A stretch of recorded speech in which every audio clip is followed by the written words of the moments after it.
Bienvenidos a todos nuestros seguidores y escuchas. Hoy tengo la posibilidad de conversar con un gran amigo sobre un tema que nos ha vinculado por mucho tiempo, tomando en cuenta que formamos parte del staff de profesores comprometidos que hoy cumplen un papel fundamental en la formación de nuestra gente de mar en la Universidad Marítima del Caribe.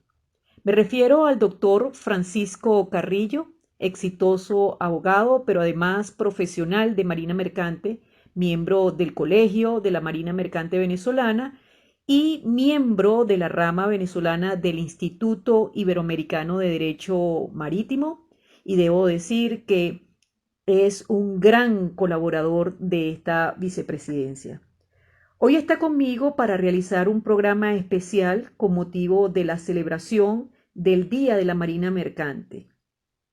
Creo que no existe una persona más calificada en este momento para hablar de la situación de la Marina Mercante en estos tiempos de pandemia, toda vez que es un abogado marítimo, experto en materia laboral, pero también fue oficial de Marina Mercante, o lo es porque lo lleva en su ADN. Bienvenido, Francisco, a tu programa. Gracias por esta invitación que me extiendes a través de este espacio virtual para compartir un tema tan sensible como es el que desarrollaremos a continuación. Complacido me encuentro por contribuir a la rama venezolana del Instituto Iberoamericano de Derecho Marítimo en estas actividades que vienes desarrollando y que han sido de gran utilidad para el sector. Quiero aprovechar la oportunidad que me da esta ventana virtual para felicitarte doblemente, María Gracia.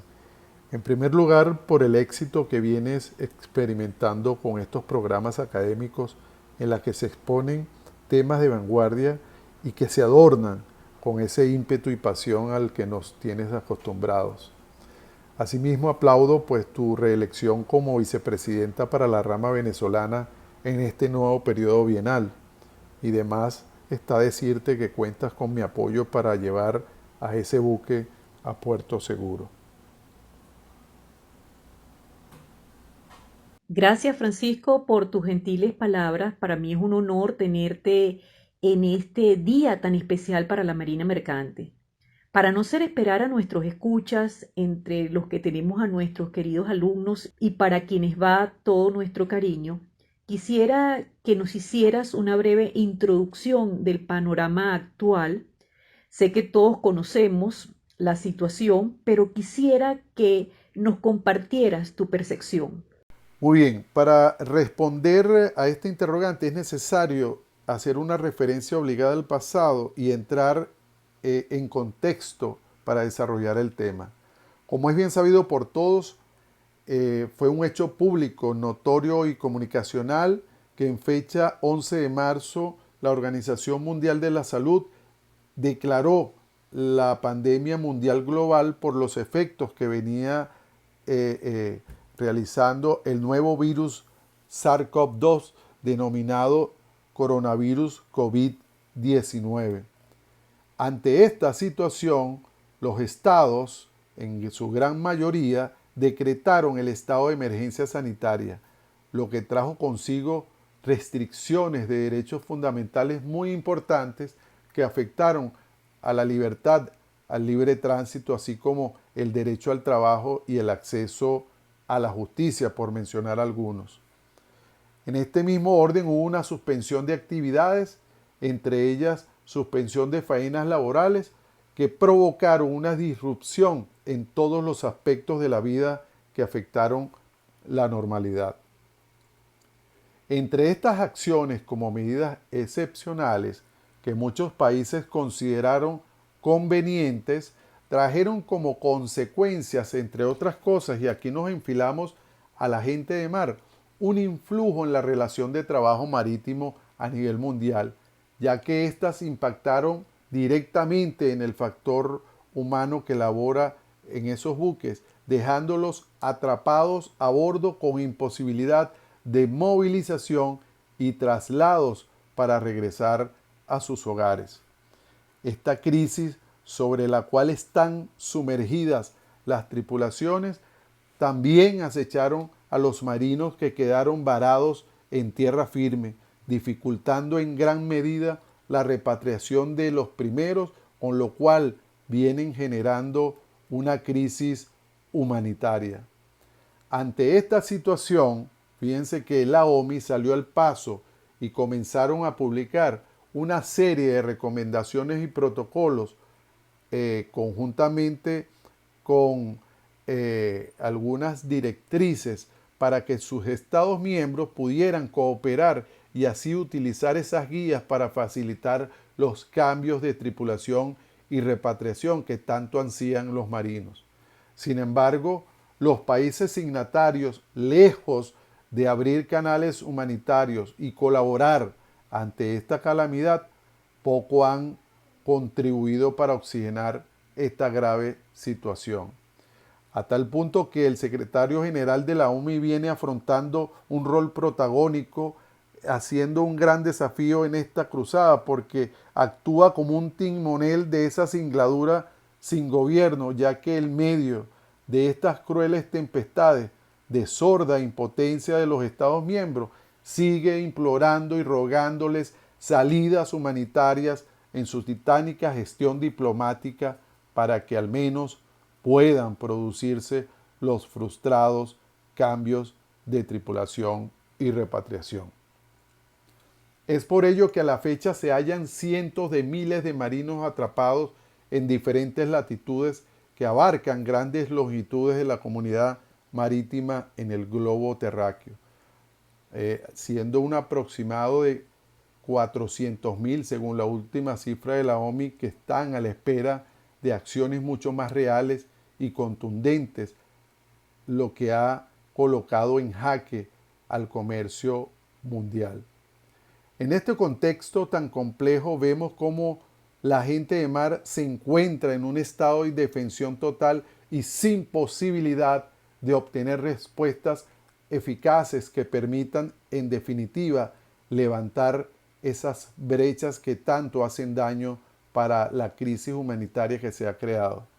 Con estos sombríos escenarios, la gente de mar desesperanzada viene enfrentando grandes desafíos y con ellos flotando en un mar de incertidumbres, no solo por los riesgos ordinarios propios de la aventura marítima, sino también los riesgos biológicos y psicosociales que se encuentran a bordo de los buques, causando estragos en las tripulaciones.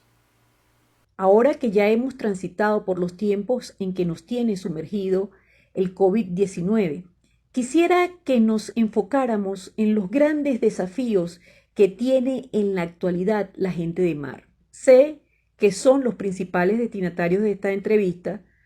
por eso creo que es obligado situarlos en este mar de complejidad que estamos viviendo. Fíjate, uno de los grandes desafíos sobre la cual flota la gente de mar serían los cambios de tripulación, la repatriación y el acceso al empleo como fuente de trabajo. Preocupados de tal situación, las organizaciones especializadas y responsables en materia laboral marítima y aérea, la OIT, la OMI y la OASI, dieron cuenta en una declaración conjunta con la circular que lleva la nomenclatura alfanumérica CL4204, ampliada con el número 18, que a la fecha de junio de este año, algunos países no han cooperado por el hecho de no haber reconocido a los trabajadores marítimos y aéreos como trabajadores esenciales y designarlos trabajadores clave. Esto, por supuesto, viene dificultando aún más los cambios de tripulación. Observamos que en medio de las restricciones adoptadas, al igual que la falta de políticas armonizadas por los países signatarios, bloqueos de las autoridades marítimas debido a la falta de coordinación entre las oficinas de inmigración y autoridades sanitarias y por el hecho de no concebir ni tropicalizar un plan único que pueda lidiar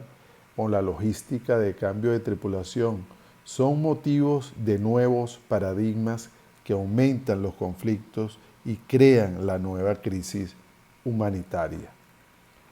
producto de tales omisiones y protocolos burocráticos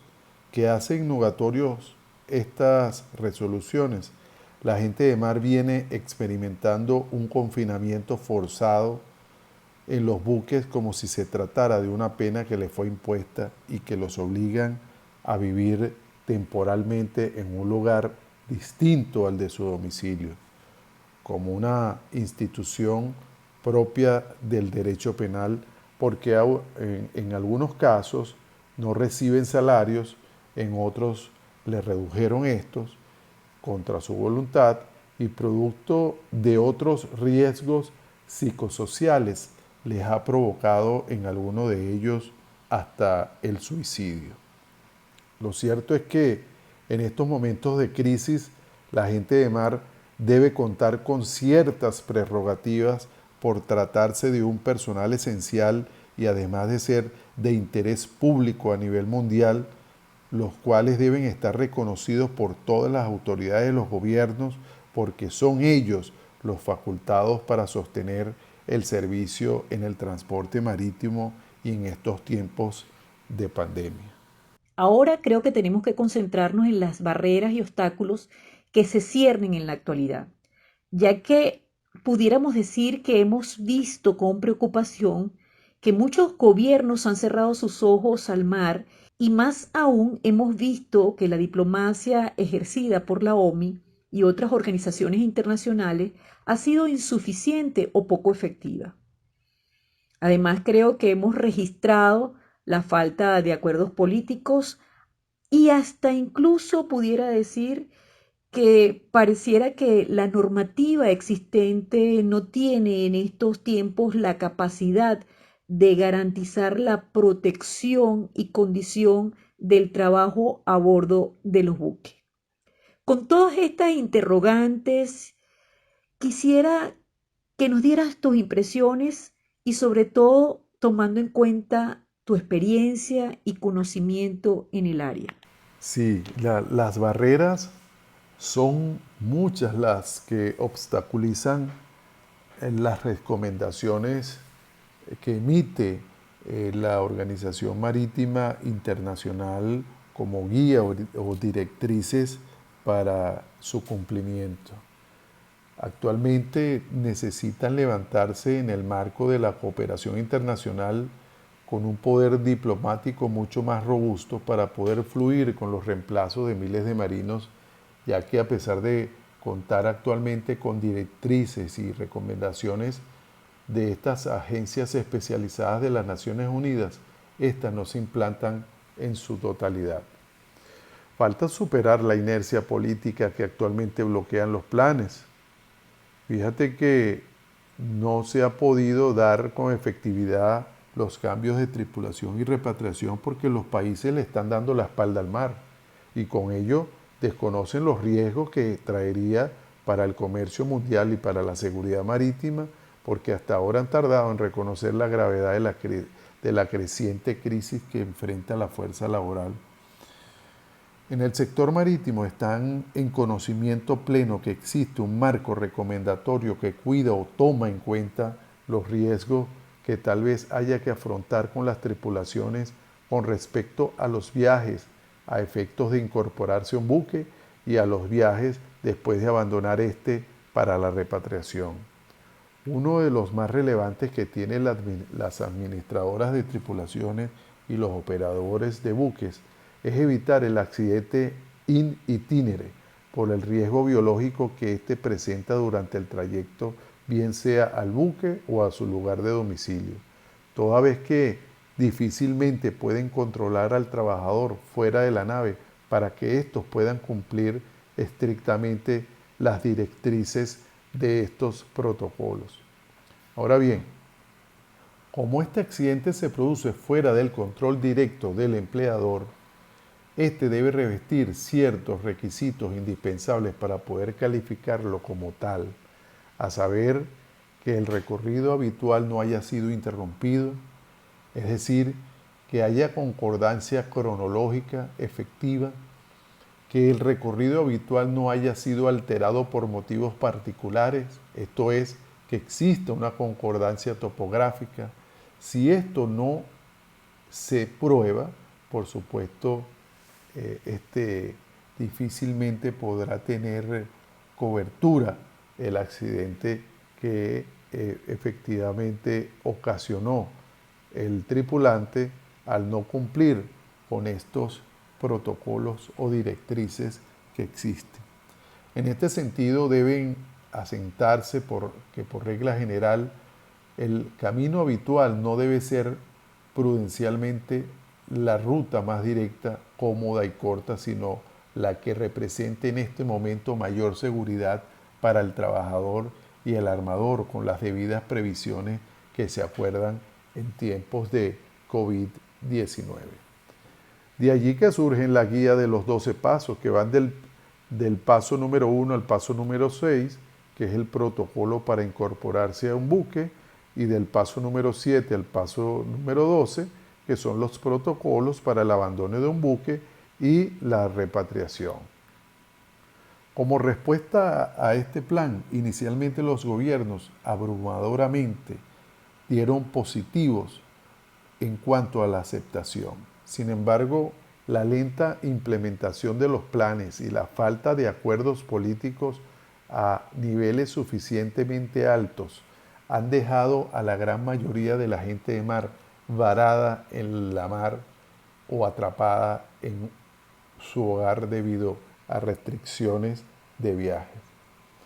Finalmente, a pesar de que ya se cuenta con un protocolo de amplio alcance, las medidas siguen estáticas en perjuicio de las tripulaciones y en nada contribuyen los convenios internacionales, los tratados y reglamentos ratificados que no logran permear esa anomia de esta situación, lo cual viene atentando contra la uniformidad del derecho marítimo, corriendo como una suerte de opacidad jurídica. Francisco, y ahora quisiera de verdad concentrarme en un punto que ha sido sustancial en estos días, porque efectivamente hemos estado viendo el establecimiento de una fecha para la concreción de todo esto que tiene que ver con cambios de tripulación y con la repatriación de gente de mar. Pero realmente creo que es importante conocer qué viene después del 16 de junio, porque efectivamente estamos hablando de una fecha tope, pero ya estamos después del 16 de junio. Entonces, ¿cuál es el camino que vamos a recorrer? Porque sé que no tenemos la capacidad para conocer con exactitud el futuro. Hasta el momento no tenemos esa virtud, pero vamos a tratar a través de un ejercicio o a través de tu análisis de comprender cómo se vislumbra este futuro que se nos presenta luego de que ya tenemos una fecha para prácticamente ejecución de acciones concretas y cuando estamos registrando en los portales informativos que estamos observando situaciones complicadas a bordo de los buques. Cuando me pides una visión o un análisis de lo que puede ocurrir luego del 16 de junio, fecha fijada por los sindicatos para obligar a los armadores y operadores de buque a desembarcar a las tripulaciones. Me cuesta un poco porque realmente no tengo la varita mágica y quisiera conseguir una respuesta que se aproxime a lo que realmente pudiéramos conseguir. Sin embargo, eh, vamos a hacer un análisis de las reacciones que han venido adoptando los sindicatos principales que agrupan a los marinos que se encuentran luchando para desembarcar a las tripulaciones, porque esto ha generado un conflicto a nivel mundial. En reciente entrevista con el Financial Times, el secretario general de la ITF, Stephen Cotton, señaló al mundo lo siguiente: no les diremos a la gente de mar que deben permanecer a bordo. Si quieren salir, le ayudaremos a bajar. Fíjate que ya el tono cambió después de 90 días. Esto, por supuesto, viene como un mensaje a todas aquellas empresas que aún mantienen a estas tripulaciones a bordo. En este sentido, dieron cuenta de que los capitanes de buque han recibido notificaciones formales por escrito de sus tripulaciones a bordo como quejas que tienen con relación a la fatiga y el estrés que vienen experimentando las tripulaciones, en seria advertencia a que no pueden realizar su trabajo de manera segura. Esto ha dado motivo a reducciones de salario y en este sentido colocan en cabeza del armador la responsabilidad de tipo penal, civil y laboral en caso que les pueda ocurrir una situación inesperada como infortunios laborales por efectos psicosociales que puedan llegar hasta el suicidio, como hemos visto en casos recientes, lamentablemente. Tenemos en cuenta que algunas autoridades no están tramitando los procedimientos de queja en virtud de que las prioridades son otras. La situación que están viviendo los países no están permitiendo dar respuestas inmediatas a estas quejas que vienen realizando bajo el estricto cumplimiento de lo que informa el Convenio de Trabajo Marítimo. Las razones de esas conductas negativas obedecen a los impedimentos que tienen para recibir las respuestas oportunas en medio de múltiples quejas a bordo y en tierra por parte de los armadores por falta de asistencia a sus obligados, incumplimiento de cláusulas por los acuerdos de empleo frustrados, desembarcos y repatriaciones que no se logran concretar ante la mirada distraída de las autoridades marítimas, puesto que les ha dificultado obtener tutelas efectivas tanto en lo administrativo como en lo judicial, siendo estos motivos pues de suspensión de actividades de estos sectores. Además que las prioridades para algunos gobiernos no son precisamente las tripulaciones, lo que amplifica los riesgos de estos accidentes. Dicen los sindicatos, de estos errores cometidos, los responsables ahora evitan volver a cometerlos. En el sector exclaman que es moralmente inaceptable que países opten en atender otros sectores de la economía y den la espalda al mar. Lo que en principio pareció una excelente salida para los estados de la bandera, ITF y los armadores, que sometieron a las tripulaciones a prórrogas excesivas en los acuerdos de empleo, ahora resultó ser la peor crisis humanitaria creada por la mano del hombre que vive la gente de mar. Al tiempo que dan cuenta que con esa decisión afectaron a un gran número de marinos porque tuvieron que extender sus servicios a bordo después de muchos meses en el mar, con la esperanza de ser reemplazados y repatriados. De manera que la crisis humanitaria está y las tripulaciones no cuentan con relevos óptimos, sino posiblemente necesarios que se encuentren estratégicamente por suerte en el país requerido. Pero esta estrategia pudiera colocar en riesgo la seguridad del buque y de la navegación, incluso del medio ambiente. Esa desdoblada recomendación que hizo el grupo tripartito y que hoy deja huellas de dolor por las pérdidas humanas sufridas, resultó inverosímil ante los acontecimientos y acaecimientos que vienen soportando el factor humano por largos periodos a bordo de los buques. Es por ello que las tripulaciones hoy día sufren efectos colaterales en la relación de trabajo que son de mucha tensión para los sindicatos que decidieron hoy definitivamente, literalmente,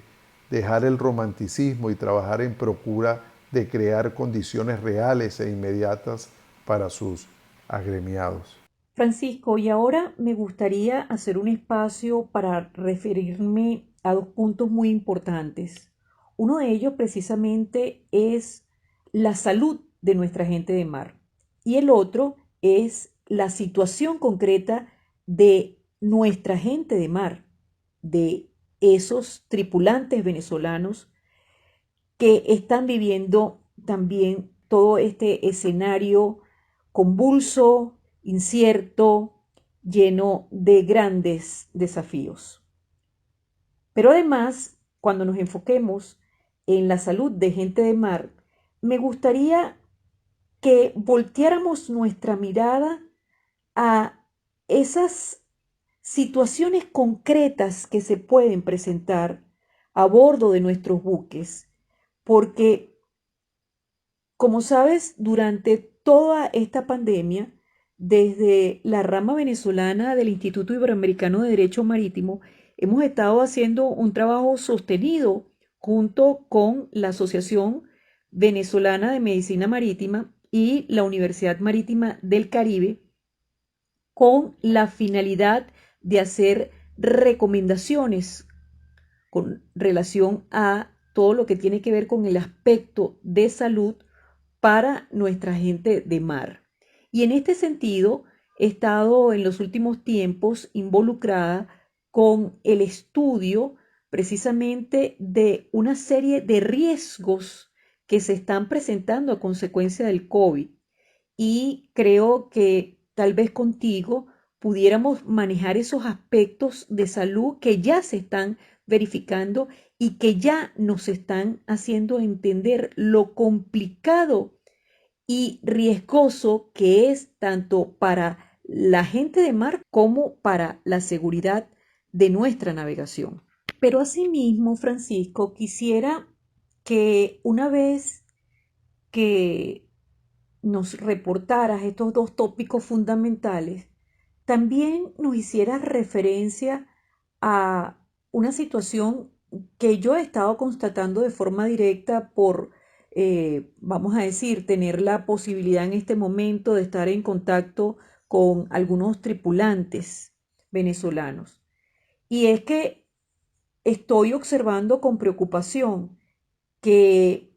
más allá del COVID-19, también a bordo de nuestros buques,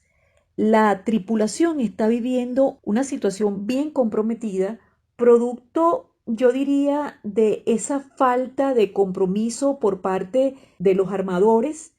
en el cumplimiento de sus obligaciones y también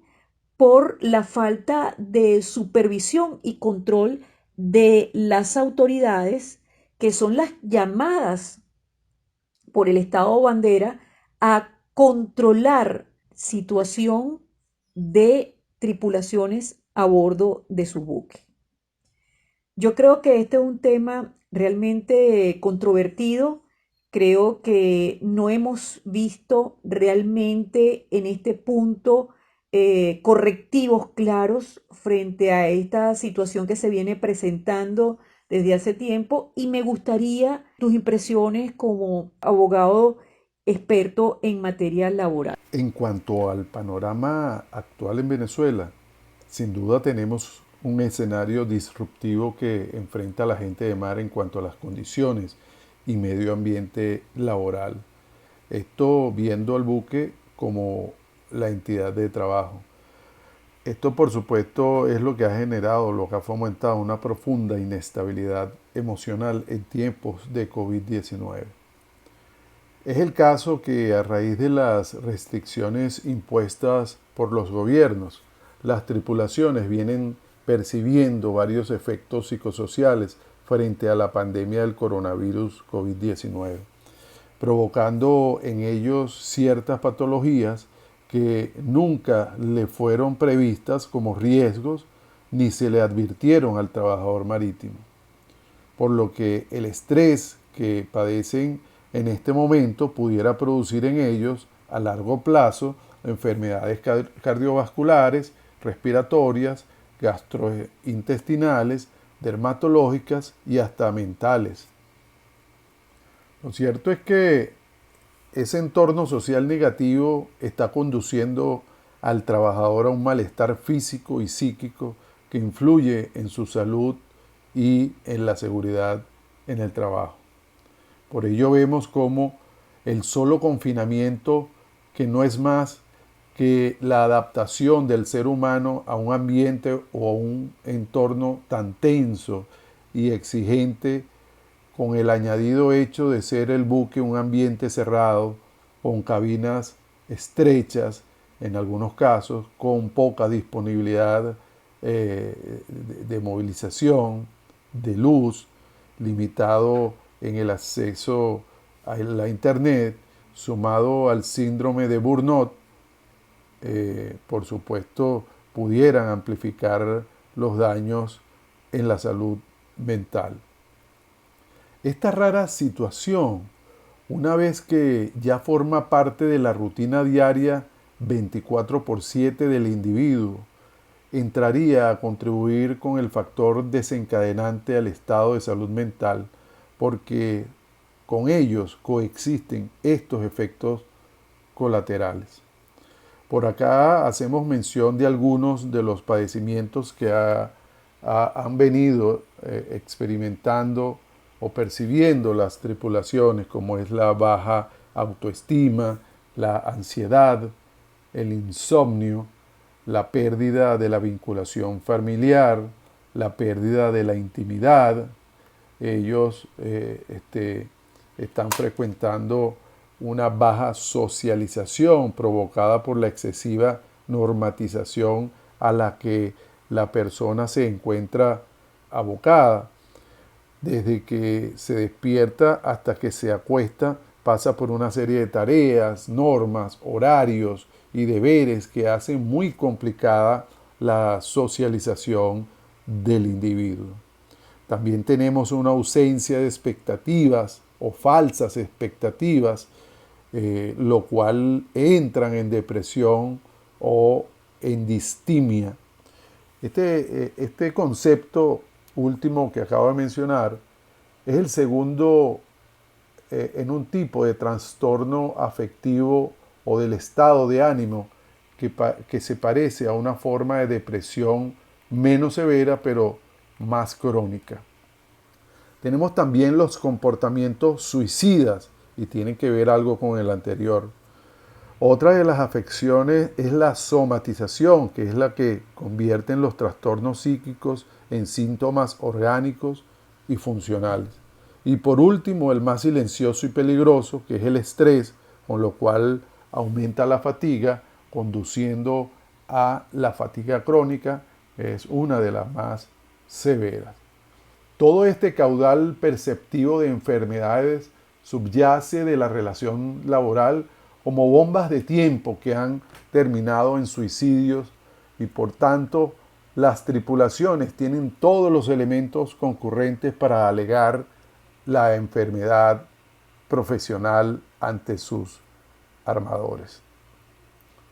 Fíjense que estas afecciones que son producidas con ocasión al trabajo, concebidas por diferentes países como enfermedad profesional, accidentes de trabajo y riesgo profesional, entrarían dentro de las teorías de la responsabilidad extracontractual como consecuencia de la responsabilidad subjetiva y objetiva al amparo de las legislaciones nacionales. Por tal motivo, los armadores u operadores de buques serían responsables con culpa o sin culpa de estos infortunios del trabajo conforme a las legislaciones de cada país. En cuanto al panorama nacional, gracias a Dios no hemos encontrado contagio o no hemos tenido noticias de contagios por coronavirus COVID-19.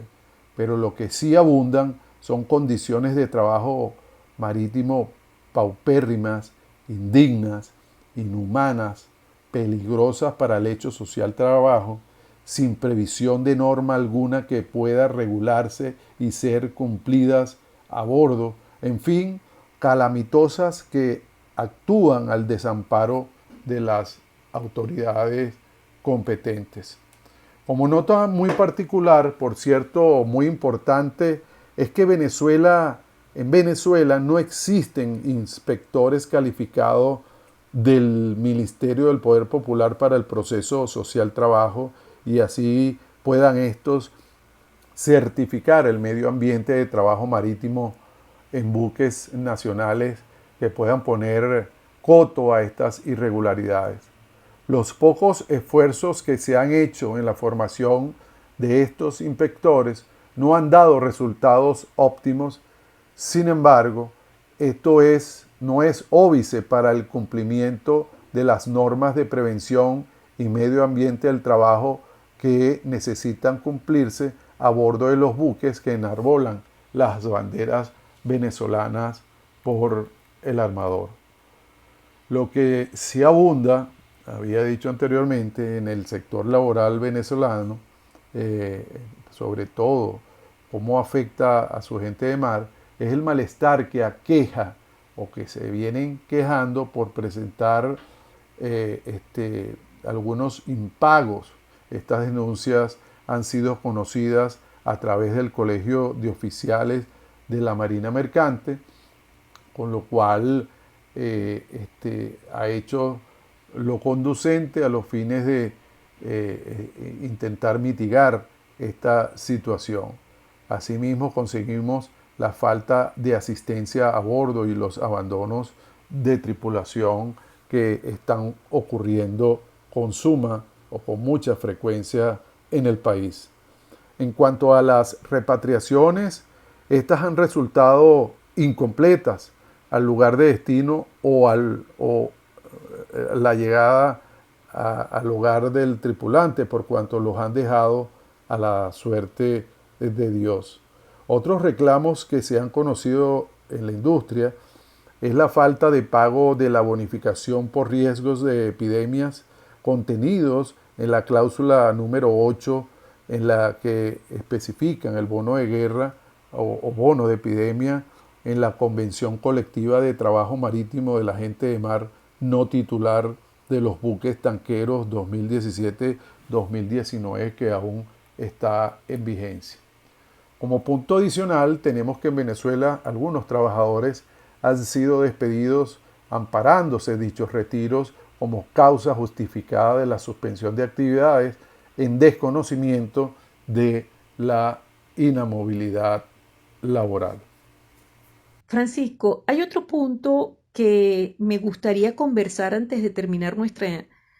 entrevista, porque efectivamente hemos estado observando que algunos países ya se encuentran activos en el cumplimiento de las recomendaciones de la OMI.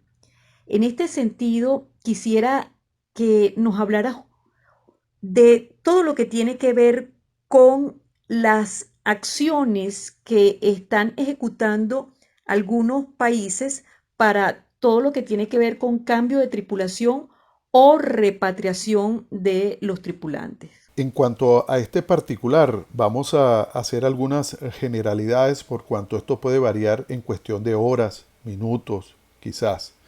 Vamos a hacer referencia a algunos países que han servido para la apertura y los cambios de tripulación con su respectiva repatriación. Así encontramos a la isla de Barbados, que sirve como puerto de hub a los países de Latinoamérica, el Caribe, Centroamérica y Estados Unidos. Esta isla, por supuesto, no tiene ningún tipo de restricción, con lo cual facilita los cambios respectivos. En Europa conseguimos al Reino Unido, ellos no tienen ningún tipo de restricción en vuelos, por lo que le facilita la conexión con el resto del mundo. Por otro lado, tenemos a Grecia, Francia y Filipinas que han servido como soportes para los cambios de tripulación, pero no con ello significa que hay una facilidad para hacer las debidas repatriaciones o cambios de tripulación. También conseguimos a Panamá, México, ahora se está incorporando Curazao, Trinidad, que han contribuido, por supuesto, a facilitar los cambios, pero en un sentido general hay un bloqueo de aeropuertos que no contribuyen en nada a facilitar en alguna manera este pesar que llevan las tripulaciones para poder llegar a sus casas. Francisco, y después de que nos has expuesto de una manera tan completa todos estos planteamientos que te hemos realizado en el día de hoy con la finalidad de alzar nuestra voz en pro de la Marina Mercante, me gustaría que nos dieras tus reflexiones finales para cerrar este interesante tema que hemos tratado de desarrollar juntos en el día de hoy. Como reflexiones finales, realicé algunas consideraciones para contribuir a la nueva normalidad que tanto se espera para las tripulaciones. Sabemos que la pandemia global nos impulsa a realizar mayores sacrificios entre tantas limitaciones y de eso no escapan los ciudadanos y menos las tripulaciones. Hay circunstancias en las que pudieran alcanzar una debida efectividad, pero esto solo se logra con la suma del compromiso de todos los sectores involucrados para contribuir positivamente con esta situación excepcional.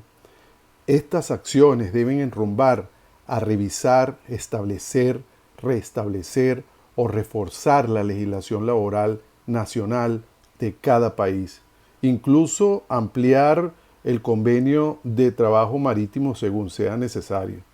Los Estados miembros deberían sincerar y reforzar la cooperación adoptando medidas apropiadas mediante acuerdos bilaterales o multilaterales, en particular en el marco del sistema de las Naciones Unidas y de otros mecanismos regionales o internacionales en respuesta coordinada y no silente ni sorda como la que existe actualmente.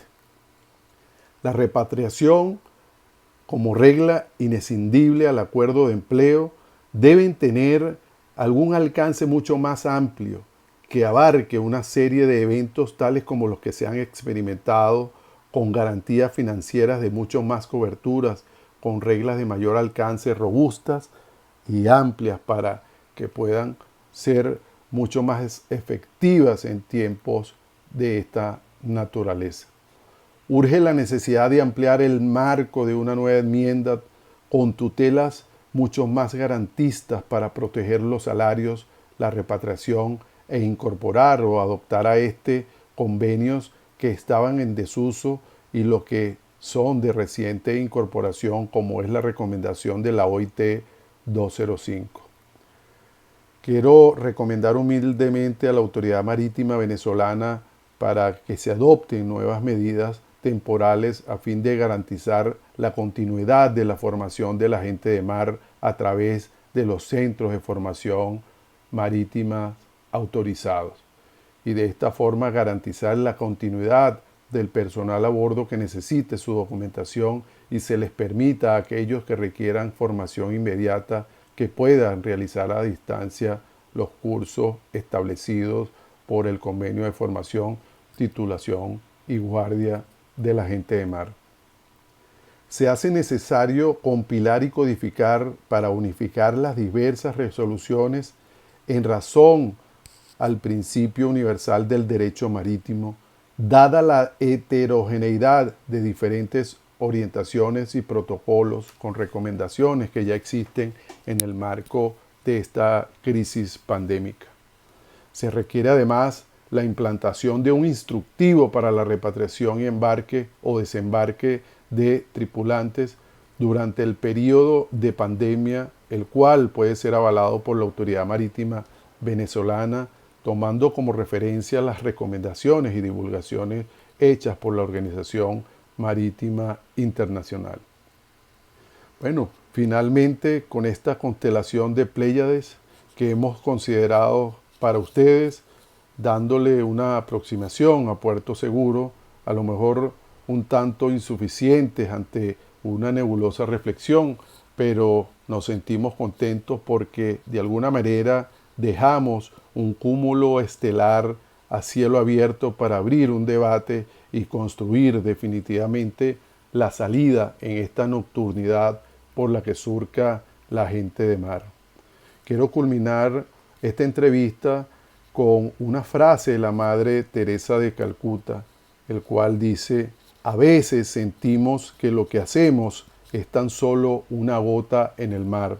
pero en el mar sería menos si le faltara una gota. Querido Francisco, ya para finalizar, solo me queda agradecerte el que hayas aceptado esta invitación por consentir hablar de un tema tan sensible en estos tiempos y sobre todo porque eres parte de ese mundo tan maravilloso que he aprendido a querer a través de mis alumnos, la Marina Mercante. Espero tenerte dentro de este espacio en otra oportunidad y cierro esta entrevista deseándote un feliz día de la Marina Mercante, haciendo extensivo este deseo a todos los marinos mercantes que hoy nos enorgullecen con su profesionalismo y amor a ese trabajo tan vital que están realizando. Gracias a todos, feliz día.